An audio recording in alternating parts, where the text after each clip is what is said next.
senatolontan kanubaw diɲɛ fan bɛɛ fɛ u sigilen bɛ ka ɲɔgɔndanba min ma kɔnɔ coupe du monde ko don awɔ Qatar 2022 a sera ka ban ka da kan kari nata a bɛ daminɛ. Ghana sen bɛ jamana 5 la minnu bɛna farafina jɔyɔrɔ fa Qatar kɛnɛ kan.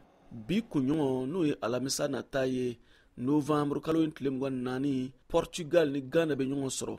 O bɛ kɛ Ghana ka boko fɔlɔ ye. Mohamed Danyogo, VOA lasigiden Bamakɔ, bɛ dɔ ɲɛfɔ an ye Ghana ka jɛkulu kan n'o y'a ka senatolantanaw ye minnu sugandira a dege karamɔgɔ fɛ. Nin bɛna kɛ a siɲɛ 4 ye Ghana ale sen ka ye dolantan belebele min a bɛ diɲɛ kun kan n'an ko ale ma ko Coupe du Monde.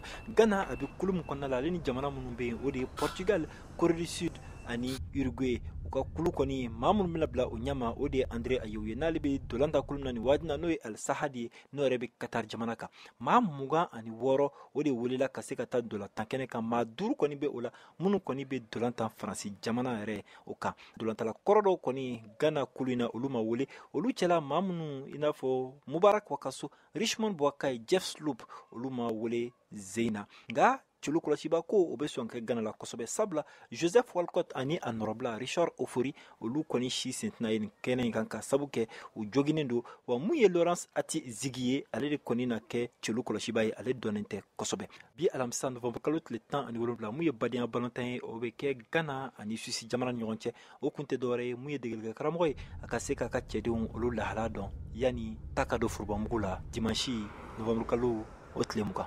Mohamed Danyogo VOA tɔgɔ la ka bɔ Bamakɔ.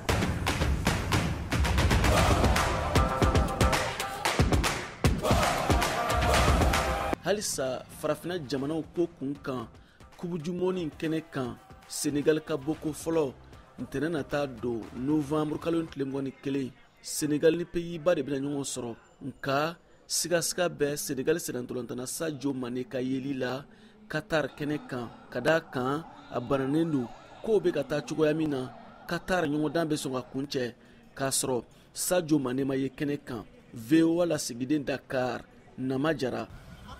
Senegali ka cɛlu dɔnna ŋana forobatɔlantan tariku kɔnɔ ani a ye tɔlan nsanu lama Ballon d'Or sɔrɔ siɲɛ 2nan na ɲinan san in na n'o ye Sadio Mané ye n'a b'a 12nan la tɔlantan na an bɛ waati min.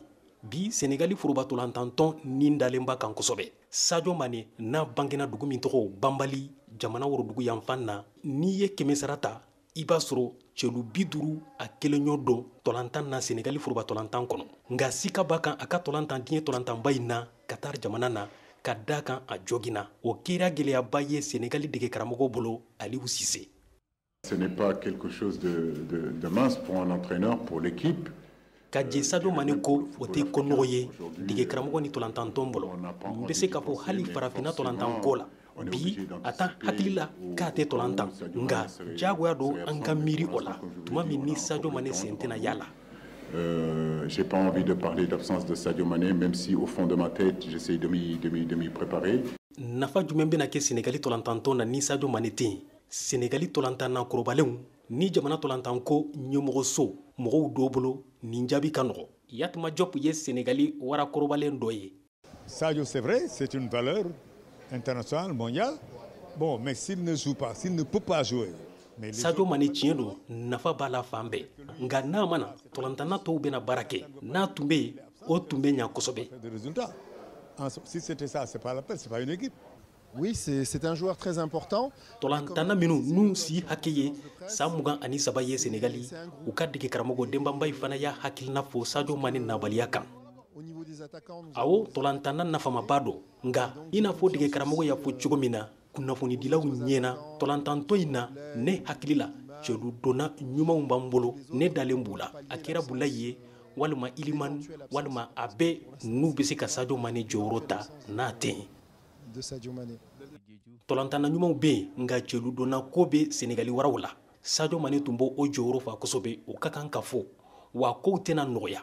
O ye Mor Bassine Nia ka hakilina ye kunnafonidila dɔ farikolo ɲɛnajɛ kan. Je vois pas la ligne d'attaque aujourd'hui capable de porter cette équipe dans la mesure où ne ɲa tɛ cɛlu donna la tɔlantana ninnu na min bɛ se ka nin tɔlantantɔ in ta bari Ismaël Sarr Boulaye Dia ani Famara Diédhiou u ka tolantan tɔnw kɔnɔ u tun tɛ tolantan kɛ tuma bɛɛ. Ce sera très difficile pour le Sénégal d'aller au-delà même des huitièmes de finale.